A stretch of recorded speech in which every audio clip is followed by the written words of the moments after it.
বিসমিল্লাহির রহমানির রহিম। পরম করুণাময় ও অসীম দয়ালু আল্লাহর নামে শুরু।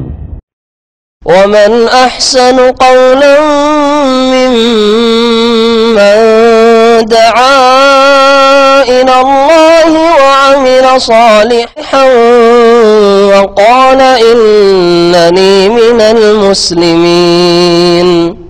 দিন চলে যাব আমরা সবাই, থাকবো না আমরা কেহ, শুধু মাটির নিচে পড়ে রবে দেহ, শুধু মাটির নিচে পড়ে রবে দেহ।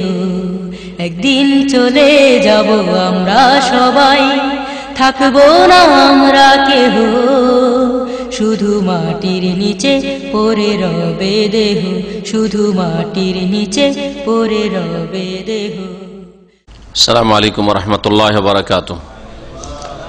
বিসমিল্লাহির রহমানির রহিম। আলহামদুলিল্লাহি রাব্বিল আলামিন ওয়াস সালাতু ওয়াস সালামু আলা সাইয়্যিদিল মুরসালিন নবিয়িনা মুহাম্মদ ওয়া আলা আলিহি ওয়া সাহবিহি আজমাইন। আম্মা বাদ, ফাকাদ ক্বালা আল মুআল্লিফ রাহিমাহুল্লাহু তাআলা বাবু সালাতিল খাউফ।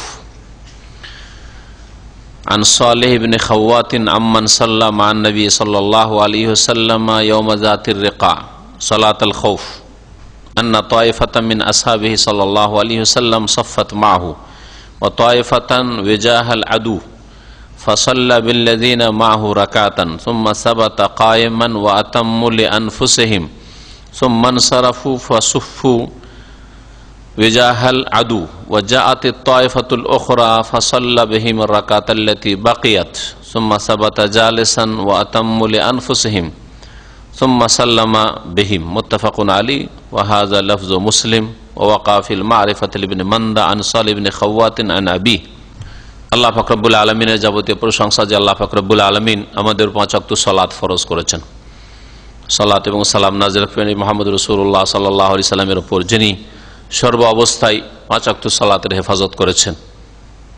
শান্তির অবস্থায়, নিরাপত্তার অবস্থায়, সাধারণ অবস্থায় হোক অথবা বিশেষ কোনো অবস্থায় হোক, সংকটের অবস্থায় হোক, নিরাপত্তাহীনতার অবস্থায়, ভয় ভীতির সময় হোক, যে কোনো সময় নবী করিম সাল্লাল্লাহু আলাইহি ওয়াসাল্লাম তার সাহাবায়ে কেরামদেরকে নিয়ে 5 ওয়াক্ত সালাত কায়েম করেছেন। এই হচ্ছে সালাতের নামাজের গুরুত্ব। আজকের বুলুগুল মারামে এই হাদিসের বিষয়ে দর্শের বিষয়বস্তু হচ্ছে সালাতুল খৌফের হাদিসগুলি, ভয় ভীতির সাথে সম্পর্কিত নামাজ। যদি কোনো মুসলিমের আশঙ্কা থাকে জান নিয়ে, প্রাণ নিয়ে, তাহলে তার নামাজের তরিকা পদ্ধতি কেমন হবে? ভয় মানে কিরকম ভয়? এই ভয় হচ্ছে শত্রুকে বলে ভয়। শত্রু মানে কাফের শত্রু, যে কোনো সময় আক্রমণ করতে পারে, হানা দিতে পারে, নামাজ শুরু করলে নামাজের অবস্থায় হয়তো আক্রমণ করে দিতে পারে। এই রকমের ভয়ভীতির সময় বিশেষ তরিকায় নবী করিম সাল্লাল্লাহু আলাইহি সাল্লাম একাধিক সময় নামাজ আদায় করেছেন। এর তরিকাগুলি বিভিন্ন তরিকায় রয়েছে, বিভিন্ন অবস্থার পরিপ্রেক্ষিতে। শত্রু সামনে থাকতে পারে, শত্রু পিছনে থাকতে পারে, ভয় ভীতি কম হতে পারে, বেশি হতে পারে। এজন্য অবস্থা যেমন থেকেছে তেমন ব্যবস্থা নিয়েছেন রাসূলুল্লাহ সাল্লাল্লাহু আলাইহি সাল্লাম সালাতের ক্ষেত্রে। কিন্তু সালাত সময় আদায় করেছেন, সময় পার করেননি। এমন নয় যে খুব ভয়ের সময়, যুদ্ধ চলছে, সুতরাং আসরটাকে মাগরিবের পরে পড়লাম, এশা পরে পড়লাম, যখন যুদ্ধ বন্ধ হয়ে গেল তখন জোহর আসর মাগরিব এশা একসাথে রাত্রে অথবা সকালে ফজরের সাথে পড়ে নিলাম। জীবনে কখনো এরকম করেনি নবী করিম সাল্লাল্লাহু আলাইহি ওয়াসাল্লাম। আল্লাহ পাক রব্বুল আলামিন কোরআনে কারীমে এই ভয় ভীতির সালাতের কথা উল্লেখ করেছেন। এই ভয় ভীতির, যখন ভয় ভীতি থাকবে তখন তার সালাত রয়েছে। তো এই মর্মে ভাষ্যকার বলছেন যে ভয় বা খৌফ, আরবিতে খৌফ ভয়, ভীতি কাকে বলে? এটা হচ্ছে নিরাপত্তার বিপরীত বিষয়। নিরাপদ থাকা, এর বিপরীত হচ্ছে ভয়ভীতি। নিরাপদ যদি না হন তার মানে ভয়ভীতি রয়েছে। আর বলছেন যে ওয়ালে সালাতুল খৌফি হাইআতুন ওয়া হালাতুন খাসসা, সলাতুল খৌফ মানে ভয় ভীতির সলাতের নামাজের বিশেষ নিয়ম পদ্ধতি রয়েছে, বিশেষ বিশেষ অবস্থা রয়েছে, যা নিরাপদ অবস্থায়, সাধারণ অবস্থায় মার্জনীয় নয়।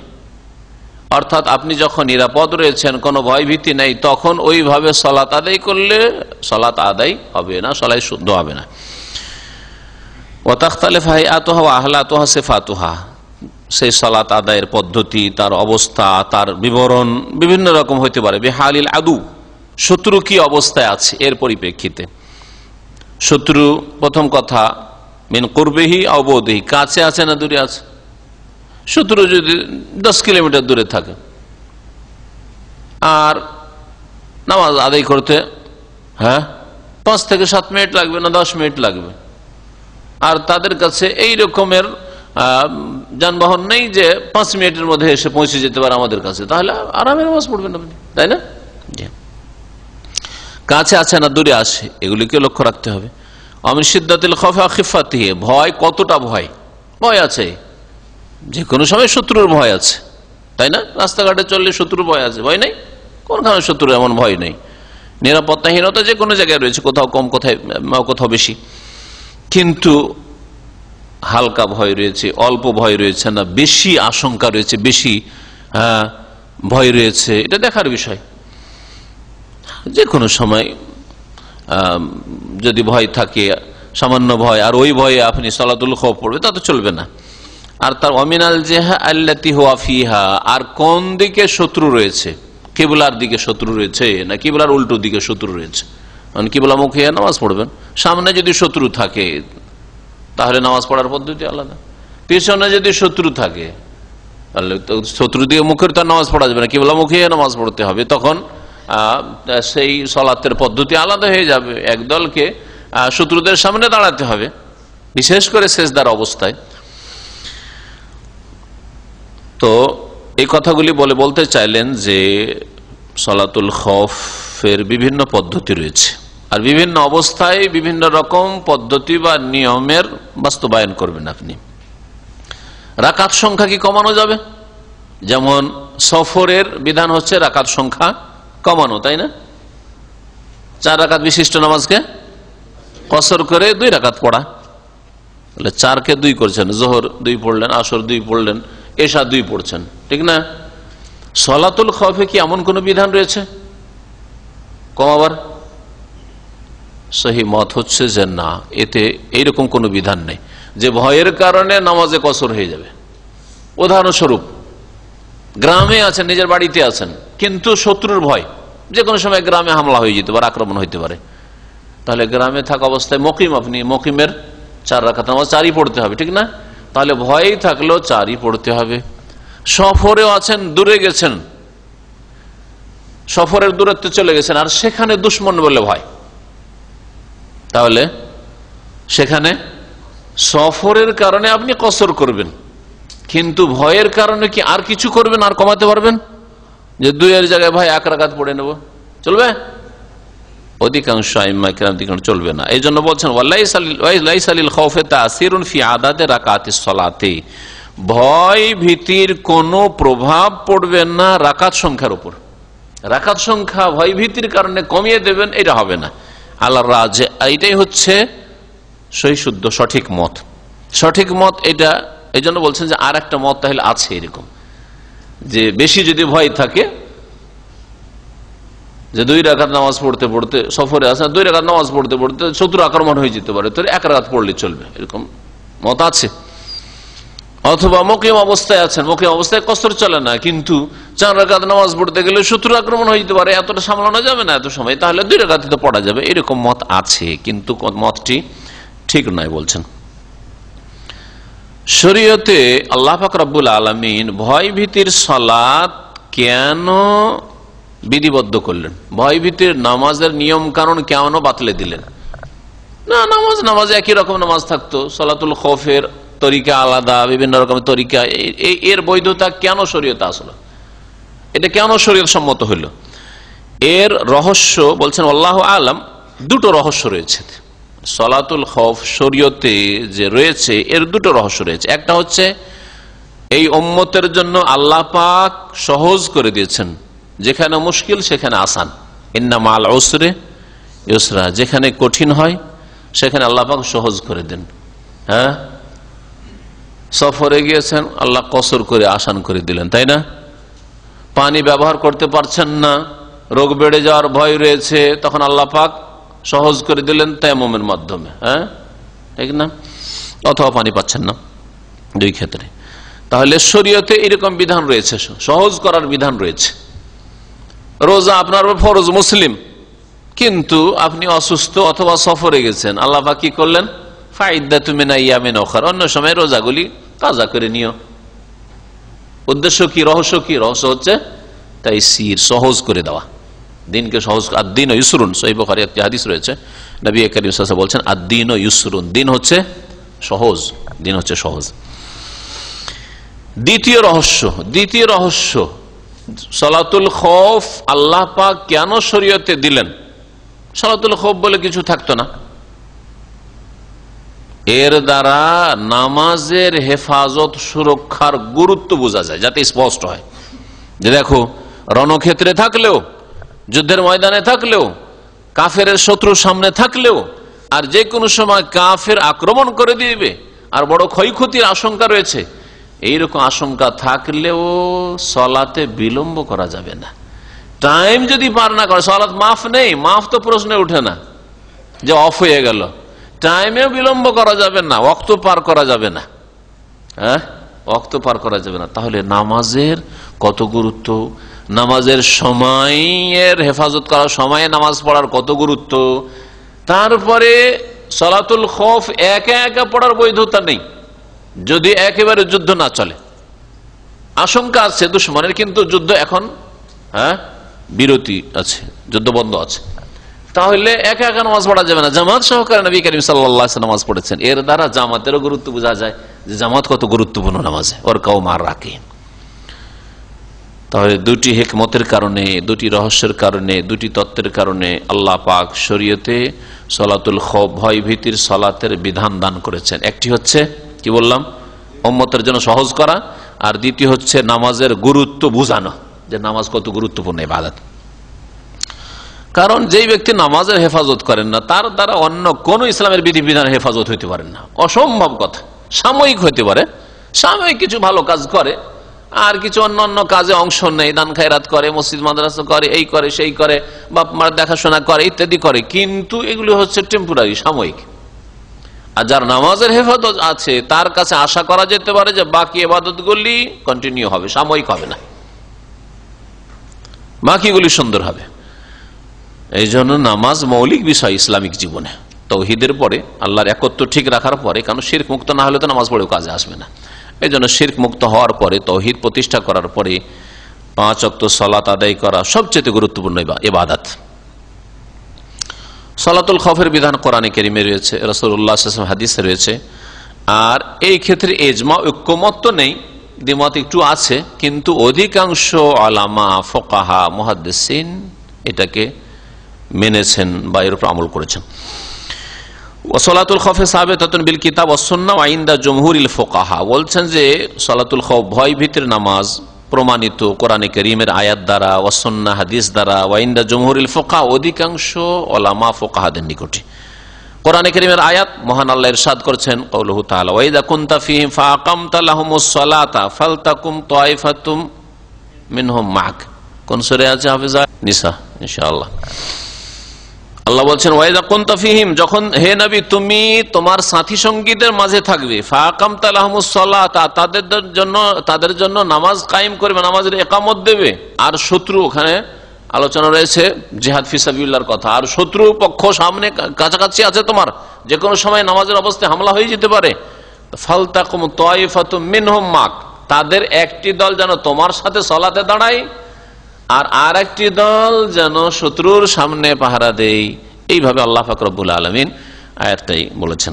নবী সাল্লাল্লাহু আলাইহি ওয়াসাল্লামের হাদিস সে যে সালাতুল খৌফ, ভয় ভীতির কথা রয়েছে, আম্মা সুন্নাহ ফাকাদ সাবাতা আন্না নবী সাল্লাল্লাহু আলাইহি ওয়াসাল্লাম সালাতুল খৌফ ফি আরবাআতি মাওয়াদি, নবী করিম সাল্লাল্লাহু আলাইহি ওয়াসাল্লাম তার জিহাদি জীবনে, জিহাদি জীবন মক্কার জীবন না মদিনার জীবন? মদিনার জীবন। মক্কায় জিহাদ, অস্ত্র ধারণ করা নিষেধ ছিল, সশস্ত্র জিহাদ নিষিদ্ধ ছিল। আলাম তারা ইলাল্লাযিনা ক্বিলা লাহুম কুফু আইদিয়াকুম ওয়া আকিমুস সালাহ, হে নবী তুমি কি দেখোনি ওইসব লোকদেরকে, মক্কার লোকদেরকে যাদেরকে বলা হয়েছিল ক্বিলা লাহুম কুফু আইদিয়াকুম, তোমরা নিজের হাতকে গুটিয়ে রাখো, হাতকে গুটিয়ে রাখো, ওয়া আকিমুস সালাহ, নামাজ কায়েম করো। মার খাচ্ছ, আবু জাহল মারছে, আবু লাহাব মারছে, কাফেররা মারছে, উতবা সাইবা রাবিয়া মারছে, জুলুম করছে, অত্যাচার করছে, বরদাস্ত করে থেকে যাও। সাবরান আলী ইয়াসির, হে ইয়াসিরের পরিবার ধৈর্য ধারণ করা, নবী কারীম সাল্লাল্লাহু আলাইহি ওয়াসাল্লাম বলছেন। ফাইন্না মাওয়াইদাকুমুল জান্নাহ, তোমাদের সাথে ওয়াদা প্রতিশ্রুতি হচ্ছে জান্নাতের। অস্ত্র ধরা, কাউকে মারা, প্রতিশোধ নেওয়া নিষেধ ছিল। প্রতিরক্ষামূলক জিহাদও নিষেধ ছিল, যে নিজের প্রতিরক্ষার জন্য, আত্মরক্ষার জন্য মেরে দাও কোন কাফেরকে, অথবা কাফের মারছে তাকেও মারো, এটা নিষেধ ছিল। কুফু আইদিয়াকুম। তারপরে মদিনায় আসার পরে নবী করিম সাল্লাল্লাহু আলাইহি ওয়াসাল্লাম আয়াত নাযিল, ওযানা লিল্লাযিনা ইউকাতালুনা বিআন্নাহুম যুলিমু, অনুমতি দেওয়া হইল, ওজেনা, এজেন মানে কি, পারমিশন দেওয়া হইল, অনুমতি দেওয়া হইল, লিল্লাযিনা ইউকাতালুন, ওইসব লোকদেরকে, ওইসব মুমিন মুসলিমদেরকে যাদের বিরুদ্ধে সশস্ত্র লড়াই শুরু করা হয়েছে কাফেরদের পক্ষ থেকে। কেন এই অনুমতি দেওয়া হইল? বিআন্নাহুম যুলিমু, কারণ তারা নির্যাতিত হয়েছে, জুলুম অত্যাচার হয়েছে, সেই জন্য আল্লাহ পারমিশন দিচ্ছেন, এজেন্ট ফরজ করছেন না। তারপরে আল্লাহ পাক রব্বুল আলামিনের আরেকটা স্তর রয়েছে, কাতিলুল্লাযিনা ইউকাতিলুনাকুম, ওদের বিরুদ্ধে লড়াই করো যারা তোমাদের বিরুদ্ধে লড়াই করে। হ্যাঁ, তাহলে সবার বিরুদ্ধে নাই। তারপরে আল্লাহ পাক বললেন, কাতিলুল মুশরিকিনা কাফা কামা ইউকাতিলুনাকুম কাফা, আয়াত নাযিল করলেন, মুশরিকরা যেমন তোমাদের বিরুদ্ধে লড়াই করে, তোমরা তাদের বিরুদ্ধে লড়াই করো। আল্লাহ পাক রব্বুল আলামিন বিভিন্ন স্তর দিয়ে, কুতিবা আলাইকুমুল কিতাল ওয়া হুয়া কুরহুল লাকুম, তোমাদের উপর সশস্ত্র লড়াই ফরজ করা হয়েছে, কিন্তু সেটা মানুষের জানের উপর, মনের উপর বড় কষ্টকর। ওয়া হুয়া কুরহুল লাকুম, বড় কষ্ট লাগবে, কষ্টের বিষয়, জানের আশঙ্কা, প্রাণের আশঙ্কা রয়েছে, স্ত্রী বিধবা হয়ে যাবে, ছেলে মেয়েরা এতিম হয়ে যাবে, সব দুনিয়ার ভোগবিলাস হারিয়ে ফেলবো, ওয়া হুয়া কুরহুল লাকুম। কিন্তু এই জিহাদের জন্য বেশ কিছু শর্ত রয়েছে, যেমন নামাজের জন্য বেশ কিছু শর্ত রয়েছে। নামাজের শর্তাবলী কয়টি? 9টি। নামাজের শর্ত 9টি, আর জিহাদের একটিও শর্ত নেই, বলেন দেখি। রোজার শর্ত আছে না নেই? না সকল রোজাকে ফরজ করে দিবেন, না বালক রোজা ফরজ করে দিবেন, অসুস্থ রোজাকে ফরজ করে দিবেন, মুসাফির রোজাকে ফরজ করে দিবেন, একেবারে বৃদ্ধ অচল ওর উপরে রোজাকে ফরজ করে দেবেন, না কিছু শর্ত আছে? কাফের রোজাকে ফরজ করে দিবেন নাকি? পাগল রোজাকে ফরজ করে দিবেন? তাহলে শর্ত আছে। যাকাতের শর্ত আছে, আছে না নেই? নেশা বলা হইতে হবে, তার মধ্যে একটা শর্ত, গরিবের যাকাত ফরজ নাই। নেশা, সূরা নেশা 102 নম্বর আয়াতের তাফসীর পড়ে নেবেন, যাতে আল্লাহ পাক সালাতুল খাউফের বিধানের কথা বর্ণনা করেছেন সংক্ষেপে। তাতে রয়েছে সংক্ষেপে, আর নবী করিম সাল্লাল্লাহু আলাইহি ওয়াসাল্লামের হাদিসে বা তার আমলে বিস্তারিত রয়েছে।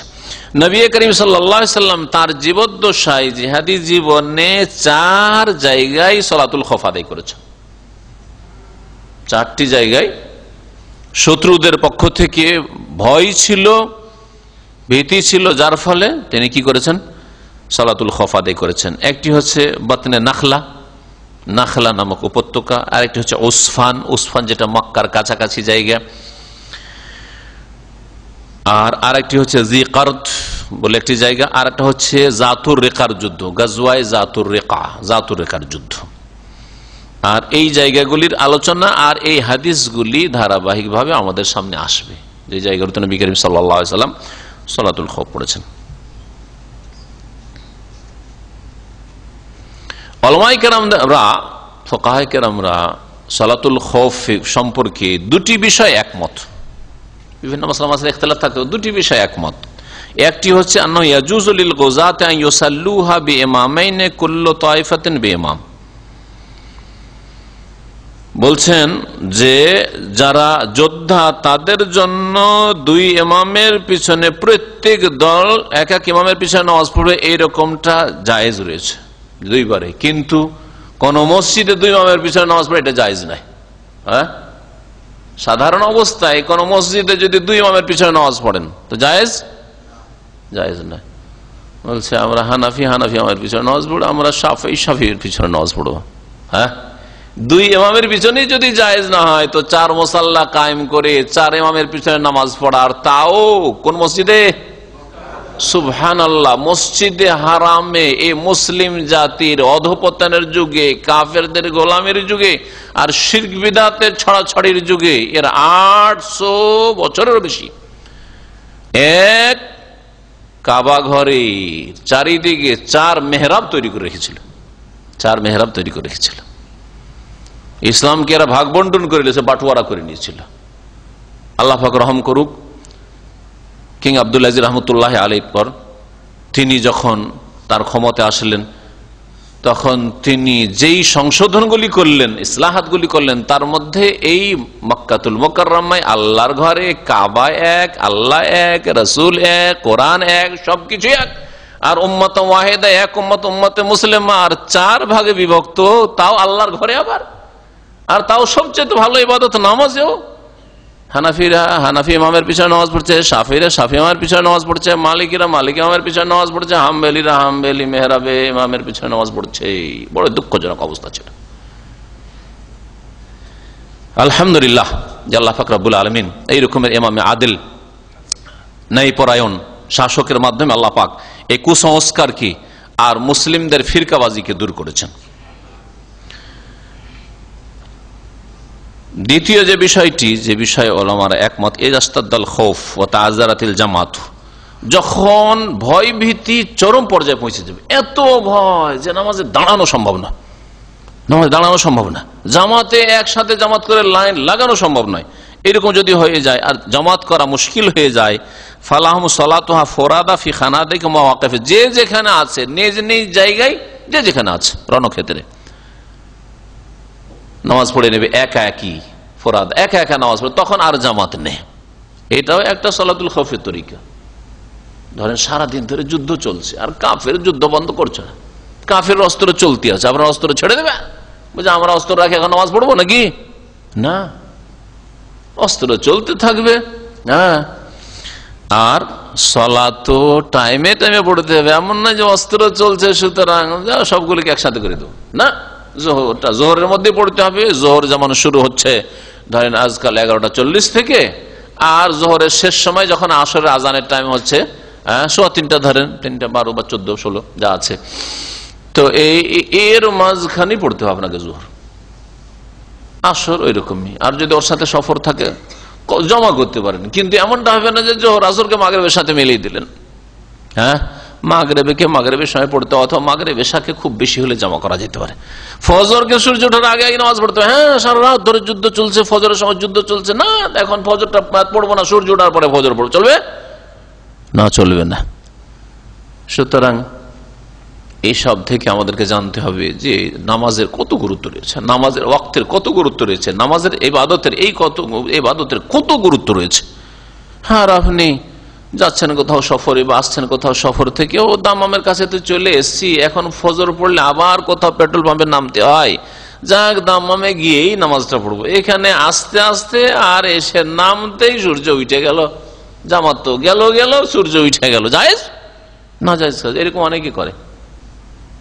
তোমরা গাড়িগুলিতে ফাসেক ড্রাইভার থাকলে, বেদিন ড্রাইভার থাকলে, আর যদি ওই যারা ওমরা করতে গেছে তারাও যদি ওই টাইপেরই থাকে, তো কেউ কিছু বলছে না, সব বোবা, কেউ কিছু বলছে না, যা বাড়ি তাড়াতাড়ি বাড়িটা পৌঁছে যায়, ডিউটিতে সুবিধা হবে, ডিউটিতে হয়তো 6টার সময় যেতে হবে, ডিউটিতে সুবিধা হবে। আর যদি এখানে নামে যে একটা পেট্রোল পাম্পে, তো আধা ঘন্টা লেট হয়ে যাবে, লেট হতে দেবে না, ডিউটিকে খেয়াল করে।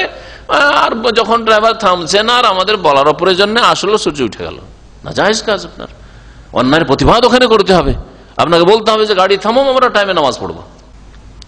সালাতুল খৌফ, এই সালাতুল খৌফের বিভিন্ন তরিকা রয়েছে। আম্মা সালাতুহা জামাতান বিইমামিন ওয়াহিদ, এক ইমামের পিছনে যে সালাতুল খৌফ পড়েন, তাহলে ফাতাজুজু ফি কুল্লি সিফাতিন, ওই সমস্ত তরিকায় জায়েজ, যেই তরিকায়, যেই নিয়মে, যেই পদ্ধতিতে নবী করিম সাল্লাল্লাহু আলাইহি ওয়াসাল্লাম পড়েছেন, যেইভাবে পড়েছেন ওইভাবে আপনার জন্য জায়েজ। সাহাত আনিন নবী সাল্লাল্লাহু আলাইহি ওয়াসাল্লাম, সহিহ শুদ্ধ সূত্রে নবী সাল্লাল্লাহু আলাইহি ওয়াসাল্লাম থেকে যদি প্রমাণিত থাকে, যে কোনো তরিকা প্রমাণ করে দেন যে প্রমাণ আছে, এইরকম নবী সাল্লাল্লাহু আলাইহি ওয়াসাল্লাম পড়েছেন, আর পড়েন, অসুবিধা নেই। ওয়াকাদ জাআতিল আখবার বিআন্নাহা 16 নাওআন, আর সবগুলি হাদিসকে একসাথে কালেক্ট করলে, একসাথে একত্রিত করলে দেখা যায় যে নবী করিম সাল্লাল্লাহু আলাইহি সাল্লামের ভয় ভীতির নামাজ 16 রকমের আছে। 16 রকমের আছে, শুনে রাখেন ভালো করে। তার মধ্যে ওয়াল মাশহুরু মিন যালিকা সিত্তুন আও সাবউ সিফাত, এর মধ্যে প্রসিদ্ধ তরিকা হচ্ছে 6 অথবা 7টি তরিকা। 6 অথবা 7টি তরিকা সবচাইতে প্রসিদ্ধ। আর এই বিষয়ে বিস্তারিত যদি একটাই হাদিসের কিতাবে হাদিসগুলি চান আপনি, তো আবু দাউদে পেয়ে যাবেন। আবু দাউদে অধিকাংশ হাদিসগুলি আনা হয়েছে, এই 7 রকম আপনি তরিকা ওতে পাবেন। বুলুগুল মারাম সংক্ষিপ্ত কিতাব, এতেও অনেকগুলি হাদিস নিয়ে আসা হয়েছে, যেগুলো প্রসিদ্ধ তরিকা সেগুলি নিয়ে আসা হয়েছে এখানে। ইমাম আহমদ রহমতুল্লাহ আলাইহি বলছেন যে নবী করিম সাল্লাল্লাহু আলাইহি ওয়াসাল্লাম থেকে যতগুলি তরিকা প্রমাণিত সবগুলি জায়েজ, আজাযাহা কুল্লাহা আল ইমাম আহমদ। তবে সবচাইতে পছন্দনীয় তার কাছে যে হাদিসটা এই অধ্যায়ের প্রথম হাদিস, এই তরিকাই পড়া। যে হাদিসের বর্ণনাকারী সাহাবীর নাম হচ্ছে সাহল ইবনে আবি হাতমা আল আনসারী আল আউসি, আনসারী সাহাবী। এই সাহাবী থেকে বর্ণিত, তার থেকে বর্ণনা করেছেন প্রখ্যাত তাবী সালেহ ইবনে খাওয়াত রাদিয়াল্লাহু আনহু বা রাহমাতুল্লাহি আলাইহি। এটা হচ্ছে সবচাইতে সুন্দর নামাজ সালাতুল খৌফের, যাতে নড়াচড়া কম, হরকত কম, আর সাধারণ অবস্থার নামাজের কাছাকাছি নামাজ, এটা সবচাইতে ভালো। বলছেন লিয়ান্নাহু আশবাহু বিমা জাআ ফিল কিতাব, কারণ এই নামাজটি যেমন কোরআনে কারীমের আয়াতটাই, যে আয়াতটা সূরা নিসার আয়াত নম্বর কত বললেন, 102 নম্বরে যে রয়েছে, ওই আয়াতের তাফসীরের কাছাকাছি হাদিস হচ্ছে সাহল ইবনে আবি হাতমার হাদিসটা। তো কোরআনের উপর আমল হইল। 2 নম্বর কথা বলে আন্নাহু আহওয়াতুল লিসসালাত, আর নামাজের ক্ষেত্রে অধিক সতর্কতা এতে রয়েছে। নামাজে বেশি নড়াচড়া করা তো ভালো না, যত কম নড়াচড়ার মাধ্যমে নামাজটা আপনার হয়ে যায় এটা ভালো বেশি। কিন্তু এই কথাটাকে আবার অজুহাত বানিয়ে আপনি সুন্নত ছাড়বেন না, হ্যাঁ, সুন্নত বিরোধীদের মতো, এই রফায়দানি করছে এরা নামাজে বেশি নড়াচড়া করছে, রফায়দানি করতে দেবেন না আপনি। হ্যাঁ, আমিন জোরে বলছে, নামাজে আমাদের ডিস্টার্ব করে দিচ্ছে, নবীর সহি সুন্নত তরিকায় নামাজ পড়তে দেবেন না, নড়াচড়া হয়ে যাচ্ছে না। এই নড়াচড়া ইবাদত, এটা আপনার অঙ্গ প্রত্যঙ্গের রফায় দেন, আপনার অঙ্গের ইবাদত। জি হ্যাঁ, ইবাদত এটা। এটাকে আপনি এমনি মনে করেন যে সুন্নাত মানে হালকা বিষয়, এটা ইবাদত। অমুসলিমরা প্রণাম করছে, প্রণাম নয়, ওইটা না করলে বেয়াদব সেজে যাবে, ঠিক না? হিন্দু যদি প্রণাম না করে অথবা নমস্কার না করে, তারপরে আপনার ওই আর্মি ডিপার্টমেন্টে, মিলিটারি ডিপার্টমেন্টে যদি ক্যাপ্টেনদেরকে যদি সেলুট না মারে, তাহলে বেয়াদব, তাই না? পানিশমেন্ট, তাদের শাস্তি রয়েছে, সাজা রয়েছে। ছোট অফিসার বড় অফিসারকে যদি তারপরে হাতটা খাস তরিকা আছে এইভাবে দিতে হবে, তাই না? তাহলে আল্লাহ পাকের সামনে আপনার বিশেষ কোন তরিকা ইবাদতের সেখানে, এটা ইবাদত, ইবাদত। এটাই 4টে কথা না যে ডাল ভাত আপনি রফায়দান না করলে কি হবে, আছে মানলাম, কিন্তু না করলে কি হবে, সারা জীবন না করলে কি হবে? ওই রকমই আমিন জোরে বলা, এটা হচ্ছে বাচনিক ইবাদত, বাচনিক ইবাদত। এইরকমই আপনার মোবাইল ভুলে গেছিলেন আপনি সাইলেন্ট করতে বা বন্ধ করতে, আর হঠাৎ করে বেজে উঠেছে, তাহলে মোবাইলটাকে পকেট থেকে নেওয়ার পরে যদি না দেখে আপনি অফ না করতে পারেন, তো সামনে নিয়ে এসে দেখা, এগুলি কিসের স্বার্থে? সবগুলি নড়াচড়া নামাজের স্বার্থে, নামাজের স্বার্থে, আপনার স্বার্থে নয়। আমার নামাজের স্বার্থে, আর আমার সাথে যে মুসল্লি ভাই রয়েছে তাদের নামাজে বেশি ডিস্টার্ব না হয়। আর এই এক শ্রেণীর বেকুব মুসলিম নামাজি পকেটে বাজতে আছে, আরে পকেটে হাত দেবো, আবার মোবাইলটা বের করবো, আবার বন্ধ করবো, আমার নামাজটা যে ফাসেদ হয়ে যাবে, নামাজটা যে নষ্ট হয়ে যাবে। আর এতগুলি লোকের নামাজের খুশুকে নষ্ট করে দিল, ই জাহেল কিছুই বুঝে না, ঠিক না? হ্যাঁ, তো নামাজের স্বার্থে করছে না, আপনার স্বার্থে নড়াচড়া যেন না হয়, দুনিয়ার গরজের নড়াচড়া না হয়। তো নামাজের মধ্যে যত কম নড়াচড়া করে আপনি নামাজটা সম্পাদন করতে পারেন, এটা ভালো। এই তরিকায় সাহল বিন আবি হাতমার হাদিসের উপর আমল করে নামাজ পড়াটা বেশি ভালো বলেছেন। তারপরে শত্রু থেকে যত বেশি বাঁচতে পারেন আপনি এমন ভাবে নামাজ পড়েন যাতে শত্রুর পক্ষ থেকে সবসময় সতর্ক থাকতে পারেন, এটাতে রয়েছে। ওয়া আকাল্লুফিল হারাকাত ওয়াল আফআল, কথার দিক থেকে বা কাজের দিক থেকে, নড়াচড়ার দিক থেকে এতে সবচেয়ে কম নড়াচড়া রয়েছে। জি, সলাতুল খৌফ যে শরীয়তের বিধানে রয়েছে, আর সলাতুল খৌফের বিভিন্ন তরিকা যে নবী করিম সাল্লাল্লাহু আলাইহি ওয়াসাল্লামের হাদিসে রয়েছে, বিভিন্ন সময় এইভাবে সলাতুল খৌফ ভয় ভীতির নামাজ আদায় করেছেন। এর থেকে দুটো আরো বিষয় আমরা জানতে পারি। তা একটা হচ্ছে নামাজের বিষয়টা কত যে গুরুত্বপূর্ণ বিষয়, নামাজের কত গুরুত্ব দিতেন রাসূলুল্লাহ সাল্লাল্লাহু আলাইহি সাল্লাম, নামাজের ওয়াক্তের কত গুরুত্ব দিতেন, আর একজন মুসলিমের কাছে নামাজের শ্রদ্ধা, নামাজের কদর, নামাজের মর্যাদা তার অন্তরে কতটা হওয়া উচিত। ঘুমকে প্রাধান্য দিবে, যেখানে জানের ঝুঁকি নিয়ে, প্রাণের ঝুঁকি নিয়ে নামাজ আদায় করছে, আর সেখানে আপনি একটু ঘুম, একটু বিশ্রাম, আর একটু দুনিয়ার গরজ, একটু হিসাব নিকাশ চলছিল, গল্প সল্প করছিলাম, যেতে যেতে জামাত ছুটে গেল, এরকম যাতে না হয়। এতে আর একটা জিনিস যা বোঝা গেল যে জিহাদ ফি সাবিলিল্লাহ কত গুরুত্বপূর্ণ, যে নামাজের সময় জিহাদ ফি সাবিলিল্লাহ প্রয়োজন হলে ওটা ছাড়া যাবে না, ওটাও চালিয়ে যেতে হবে, ঠিক না? নামাজও পড়তে হবে আর জিহাদ ফি সাবিলিল্লাহ চালিয়ে যেতে হবে। তাহলে জিহাদের কত গুরুত্ব ইসলামে, যেটা ইসলামের চূড়া বলা হয়েছে। আর মুসলিম উম্মাহ আজকে লাঞ্ছিত, অপদস্থ, পদদলিত আর দুর্বল, কমজোর, তাদের ঈমানি ব্যাধির কারণে আর জিহাদ ফি সাবিলিল্লাহ ছেড়ে দেওয়ার কারণে।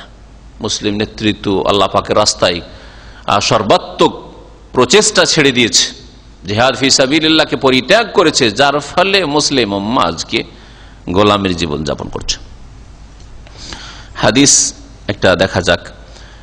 বলছেন লেখক রহমতুল্লাহ আলাইহি, আন সালেহ ইবনে খাওয়াতিন আম্মান সাল্লা মা নবী সাল্লাল্লাহু আলাইহি ওয়াসাল্লাম ইয়াউম যাতির রিকা সালাতুল খৌফ। সালেহ বিন খাওয়াত রহমতুল্লাহ আলাইহি প্রখ্যাত তাবেঈ থেকে বর্ণিত, তিনি বর্ণনা করছেন ওই সাহাবী থেকে যিনি নবী করিম সাল্লাল্লাহু আলাইহি ওয়াসাল্লামের সাথে যাতুর রিকার যুদ্ধে সালাতুল খৌফ ভয় ভীতির সালাত আদায় করেছেন, নামাজ পড়েছেন। সাহাবীর নাম তাহলে উল্লেখ করেননি। সাহাবীর নাম যদি উল্লেখ নাও করা হয় তাতে হাদিস জয়ীফ হয় না, দুর্বল হয় না, কারণ সাহাবায়ে কেরামরা সকলেই সত্যবাদী, সকলেই নির্ভরযোগ্য, আস্থাভাজন। তারা মিথ্যা কথা বলবেন, তারা বাড়িয়ে কথা বলবেন, নবীর কাছে শুনলেন কিছু আর মরিচ মশলা দিয়ে সেটাকে আর কিছু বানিয়ে দিলেন, ঝালমুড়ি বানিয়ে দিলেন, এইরকম করবেন না, করেন নাই কখনো। আর সাহাবীদের আল্লাহ পাক নিজেই স্বয়ং সার্টিফাই করেছেন কোরআনে রাদিয়াল্লাহু আনহুম ওয়া রাদু আনহু। এই জন্য সাহাবায়ে কেরামের নাম উল্লেখ করা হোক আর না হোক, কোন তাবেঈ যদি বলেন আমি কোন জনৈক সাহাবী থেকে শুনেছি, তাহলে হাদিস সহিহ। কিন্তু যদি কোন তাবেঈর নাম উচ্চারিত না হয়, আমি কোন এক তাবেঈ থেকে শুনেছি, তাবেঈ বলছেন, বা এক তাবেঈ বলছেন যে আরেক তাবেঈ থেকে শুনেছি, অথবা পরের কোন মুহাদ্দিস, ধরুন ইমাম আহমদ বলছেন রহমতুল্লাহ আলাইহি, বা ইমাম বুখারী বলছেন, বা অমুক তমুক বলছেন যে আমি একজন আমার ওস্তাদ থেকে শুনেছি, আর সেই ওস্তাদ বর্ণনা করেছেন আব্দুল্লাহ থেকে, অমুক বর্ণনা করেছেন আব্দুর রহমান থেকে, অমুক থেকে দিয়ে কালা রাসূলুল্লাহ সাল্লাল্লাহু আলাইহি ওয়াসাল্লাম, হাদিস সহিহ হবে? হাদিস সহিহ হবে না। এই হাদিস জয়ীফ বলে গণ্য হবে, দুর্বল বলে গণ্য হবে, কারণ এতে একজন অজ্ঞাত পরিচয় ব্যক্তি রয়েছে, মজহুল লোক রয়েছে, যাকে আমরা জানি না কে, তার নাম কি, নাম জানা যথেষ্ট না, তার অবস্থা কি, নামটা জানবো তাহলে না বুঝবো যে তার অবস্থা কি, তার দ্বীনের অবস্থা কি, তার আকীদার অবস্থা কি, তার ইবাদতের অবস্থা কি, তার আখলাকের অবস্থা কি, তার ভাষা জবানের অবস্থা কি, মিথ্যা বলতো না সত্য বলতো, সহিহ আকীদার ছিল না বিদআতি আকীদার ছিল, রাফেজি শিয়া ছিল না খারিজি ছিল। জি হ্যাঁ, এগুলি যাচাই বাছাই করেছেন মুহাদ্দিসিনে কেরাম, আর এই গবেষণার পরেই তারা কোন হাদিসকে সহিহ বলেছেন অথবা জয়ীফ বলেছেন। বুঝছেন সহিহ জয়ীফের বিষয়টা? সাহাবীর নাম উচ্চারিত না হলে যায় আসে না। সাহাবী যদি বলে দেন আর তিনি সত্যবাদী হন তাবেঈ, তাহলে সাহাবীর নাম আমাদের জানার প্রয়োজন নেই, তার অবস্থা জানার প্রয়োজন নেই, সাহাবী হয় যথেষ্ট, কোরআনের সার্টিফিকেট আল্লাহ দিয়েছেন তাদেরকে। কিন্তু যদি তাবেঈ হয়, তাবেঈর নাম বলতে হবে। ধরেন একজন তাবেঈ হাসান বসরি বলছেন আমি একজন তাবেঈ থেকে শুনেছি, আর সেই তাবেঈ নবী সাল্লাল্লাহু আলাইহি ওয়াসাল্লাম কোন সাহাবী আবু হুরায়রা থেকে শুনেছেন, তাকে বলতে হবে যে তাবেঈর নাম কি। যদি তিনি না থাকেন তাহলে আমাদেরকে আরো হাদিসের কিতাব ঘেঁটে দেখতে হবে যে ওই তাবেঈর নামটা পাওয়া যাচ্ছে কিনা। যদি কোনো কিতাবে না পাওয়া যায় তো হাদিস জয়ীফ। হ্যাঁ, অন্য হাদিসে যদি স্পষ্ট হয়ে যায় ওই তাবেঈ নাম হচ্ছে সাঈদ বিন মুসাইয়্যিব, আর তিনি বড় ফকিহ ছিলেন, আলেম ছিলেন, আর নেক লোক ছিলেন, তাহলে হাদিস সহিহ। কিন্তু কোন সূত্রে আমরা জানতে পারলাম না যে ওই লোকটিকে যাকে উজ্জ্ব রাখা হয়েছে, তাহলে হাদিস জয়ীফ। কারণ ওখানে একজন মজহুল অজ্ঞাত পরিচয় ব্যক্তির কথা উল্লেখ করা হয়েছে, তাকে আমরা জানি না তার ঈমান আমলের কথা। এখানে নবী সাল্লাল্লাহু আলাইহি সাল্লামের সাথে জাতুর রেখার যুদ্ধে যেই সাহাবী নামাজ পড়েছেন তার মানে সাহাবী, তাই না? তার থেকে বর্ণনা করেছেন, তার নাম এখানে উল্লেখ করা হয়নি, কিন্তু অন্য হাদিসে রয়েছে তিনি হচ্ছেন সাহাল ইবনে আবি হাতমা আল আনসারী, সাহাল রাদিয়াল্লাহু আনহু। এটি সবচেয়ে প্রসিদ্ধ হাদিস, আর এই তরিকাটা সবচেয়ে সুন্দর তরিকা সালাতুল খৌফের। আন্না তায়েফাত মিন আসহাবি সাফফাত মাহু, এতে ছিল তরিকা কি, যে একদল সাহাবী মিন আসহাবি নবী সাল্লাল্লাহু আলাইহি ওয়াসাল্লামের সাহাবায়ে কিরাম সাফফাত মাহু, নবী সাল্লাল্লাহু আলাইহি ওয়াসাল্লামের সাথে কাতার লাগালেন, লাইনে দাঁড়ালেন নামাজ পড়ার জন্য। ওয়া তায়েফাতান ওয়াজাহাল আদুওয়ে, আর একদল দুশমনের সামনে, ওয়াজাহাল আদুওয়ে মানে তেজাহাল আদুওয়ে বা কেবালাল আদুওয়ে, দুশমনের সামনে, শত্রুর সামনে দাঁড়ালেন। তার মানে বোঝা যায় শত্রু কিবলার দিকে ছিল না, শত্রু ছিল কিবলা থেকে উল্টো দিকে। এখন দুই কাতার করে, এক কাতারকে নিয়ে নবী করিম সাল্লাল্লাহু আলাইহি ওয়াসাল্লাম নামাজ পড়ছেন, আর এক কাতার আলাক লাইনের লোক লাইন লাগিয়ে শত্রুদের সামনে দাঁড়িয়ে আছে। এদের যখন নামাজ পড়া হবে, কতটা পড়াবে তা হাদিসে আসছে, তখন ওই লাইন আবার আসবে, দিয়ে নবী সাল্লাল্লাহু আলাইহি ওয়াসাল্লামের পেছনের লাইন লাগবে, এরা আবার নামাজ পড়বে, নবী সাল্লাল্লাহু আলাইহি ওয়াসাল্লাম এদের সকলকে নিয়ে সালাম ফিরবেন। এখন তরিকাটা কি বলছেন, যে একদল নবী সাল্লাল্লাহু আলাইহি ওয়াসাল্লামের পিছনে লাইন লাগালেন নামাজ পড়ার জন্য, আর আরেক দল দুশমনের সামনে। ফাসাল্লা বিল্লাযিনা মাহু রাকাতান, যেই সাহাবীরা নবী সাল্লাল্লাহু আলাইহি ওয়াসাল্লামের সাথে ছিলেন তাদেরকে এক রাকাত পড়িয়ে দিলেন, এক রাকাত পড়ানো হলো।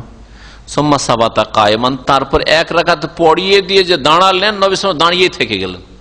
এতে বোঝা গেল যে সালাতুল খৌফে কোন ওইখানে দাঁড়ানো নেই, তারপরে দাঁড়িয়ে থাকা যাবে, ইমাম দাঁড়িয়ে থাকতে পারবেন, নবী সাল্লাল্লাহু আলাইহি ওয়াসাল্লাম দাঁড়িয়ে থাকলেন। ওয়া আতাম্মু লিআনফুসিহিম, ওরা করলো কি, এক রাকাত নবী সাল্লাল্লাহু আলাইহি ওয়াসাল্লামের সাথে পড়লো, আর এক রাকাত নিজেরা পুরা করে পড়ে নিল। সুম্মান সারাফা সাফু ওয়াজাহাল আদুওয়ে, তারপরে তারা লাইন লাগালো গিয়ে দুশমনের সামনে, শত্রুর সামনে গিয়ে লাইন লাগালো, চলে গেল। ওয়া জাআত তায়েফাতুল উখরা, ওই দল, দ্বিতীয় দল, যেই দলটি এখনো নামাজ পড়তে আসেনি নবী সাল্লাল্লাহু আলাইহি ওয়াসাল্লামের সাথে, ওরা আসলো। আসার পরে কি করলো, ফাসাল্লা বিহিম রাকাতাল্লাতী বাকিয়াত, নবী সাল্লাল্লাহু আলাইহি ওয়াসাল্লামের কয় রাকাত হয়েছে, এক রাকাত পড়ে দাঁড়িয়ে আছেন উনি। দ্বিতীয় দল আসলো, আসার পরে ওদেরকে আর এক রাকাত পড়াইলেন, যে রাকাতটা বাকি। কারণ এটা সফর জাতুর রেখা, মদিনা থেকে যে জাতুর রেখাটা হয়েছিল সেটা 100 কিলোমিটার দূরে ছিল। বর্তমান যারা ওই এলাকা সম্পর্কে খবর রাখেন, যখন মদিনা থেকে বেরিয়ে আসবেন, আল কাসিমের রোডে হানাকিয়া বলে একটা শহর আছে, হানাকিয়া আসলে একটা রাস্তা চলে আসলো সোজা কাসিমের দিকে, আর একটা রাস্তা ওখান থেকে বাম দিকে হায়েলের দিকে বেরিয়ে গেল, হানাকিয়া। মদিনা এরিয়ার যে এখন মদিনা জোন, ওই জোনের লাস্ট এরিয়া হানাকিয়া। তো এই হানাকিয়া এলাকায় ওর আশেপাশে এই জায়গাটা ছিল,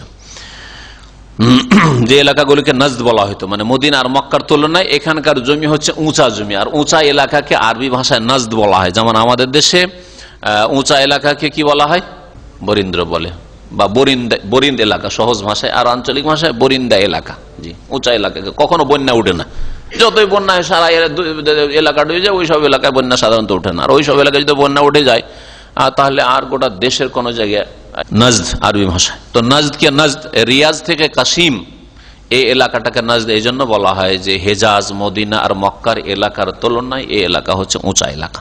নবী করিম সাল্লাল্লাহু আলাইহি ওয়াসাল্লাম কি করলেন, দ্বিতীয় রাকাত পড়ালেন এই দ্বিতীয় দলকে। সুম্মা সাবাতা জালিসান, তারপরে নবী সাল্লাল্লাহু আলাইহি ওয়াসাল্লাম বসে থেকে গেলেন, দুই রাকাত যেহেতু হয়ে গেছে বসে থেকে গেলেন।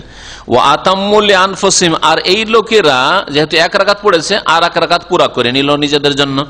সুম্মা সাল্লামা বিহিম, তারপরে এদেরকে নিয়ে সালাম ফিরলেন, দ্বিতীয় দল ছিল এদেরকে সাথে নিয়ে নবী করিম কি করলেন, সালাম ফিরলেন। তাহলে ওইখানে শত্রুর সামনে সবসময় একদল দাঁড়িয়েই আছে, ওরা দু রাকাত পড়ে চলে গেছে, আর এখানে একদল যারা আরেক দল আসলো তাদেরকে নিয়ে সালাম ফিরে এইভাবে আর এক রাকাত পড়িয়ে দিয়ে সালাম ফিরে। মুত্তাফাকুন আলাইহি, হাদিস বুখারীতে রয়েছে, মুসলিমে রয়েছে। ওয়া হাযা লাফযু মুসলিম, আর এর বাক্যগুলি সহিহ মুসলিমের এখানে যে রয়েছে।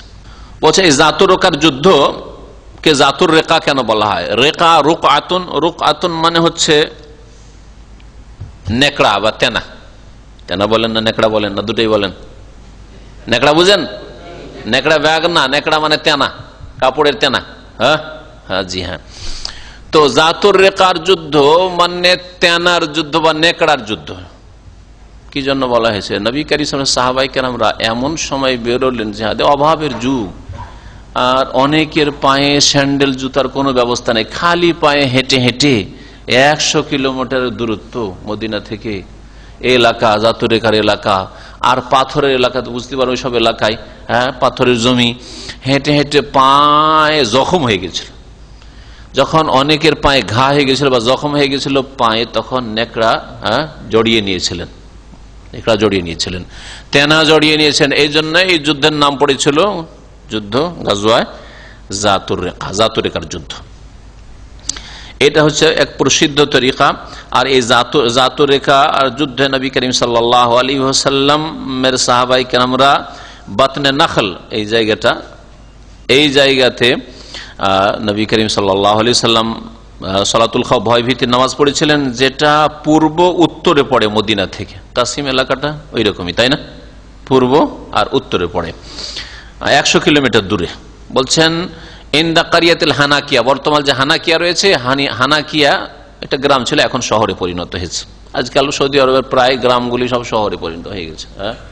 একমাত্র বেদুইনরা যেসব এলাকায় থাকে যাযাবর হয়ে, আর সেই যাযাবর হয়ে থাকে, ওরাও টেন্টে খুব কমই থাকে, যদিও কিছু এখনো তাঁবুতে লোকেরা বসবাস করে, বকরি ছাগল চড়ায়, উঁট চড়ায়, আর স্বামী স্ত্রী ছেলে মেয়ে নিয়ে থাকে। যতদিন ওখানে ঘাস পানি থাকলো, তারপরে আবার 25-50 দিন, 1 মাস 2 মাস 3 মাস থাকলো, আবার ওখান থেকে চলে গেল। এইরকম অনেকে জীবনযাপন করছে, জানেন, এইরকম জীবনযাপন করে।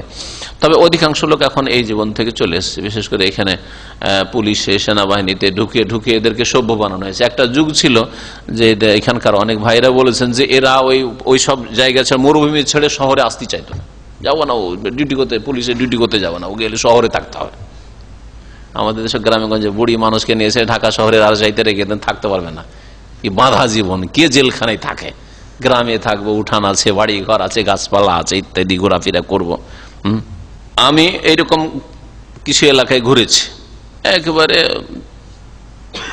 জনবস্তি থেকে 50 থেকে 60 কিলোমিটার দূরে একটা পরিবার শুধু আছে, বুড়া বুড়ি আর ওর যে 4-5টা ছেলে, ওরা শুধু আছে, ওরা আর কেউ নাই, কিন্তু ওখানে অন্য গোত্রের লোক থাকবে না।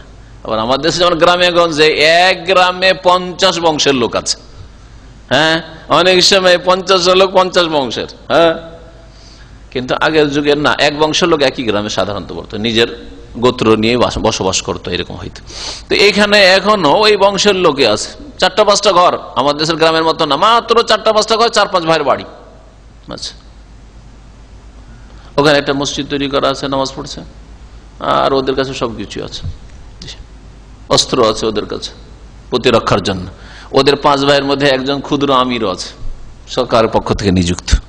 যাদের বিরুদ্ধে রাসূলুল্লাহ সাল্লাল্লাহু আলাইহি ওয়াসাল্লাম জিহাদ করেছিলেন, এটা ছিল গেতফান বংশ, ওয়াইন ইবনে হিসন আল ফাজারির দল।